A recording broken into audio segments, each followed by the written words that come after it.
Okay, so knee replacement is usually caused by, you talked about it, doctor, arthritis or maybe damage from a traumatic or degenerative injury. So I know you have a 3D image of a knee, and kind of explain to us what knee replacement surgery is like.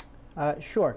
So up on the screen for you, here's a side view of a knee with the implant actually just about on it.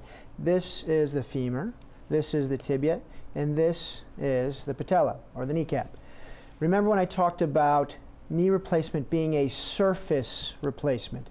So this is the articular surface, or the part of the knee replacement that works as the hinge, okay? This is the femur, tibia, and this is the part that actually bends. In arthritis, this cartilage surface is what's damaged, all right? During the surgery, what we do is a surgical incision over the front of the knee in order to gain access to this portion of bone, and using a series of 6 cuts, we remove this damaged portion, and then using another cut across the tibia, remove the damaged portion of the tibia, and these things are resurfaced with metal implants actually.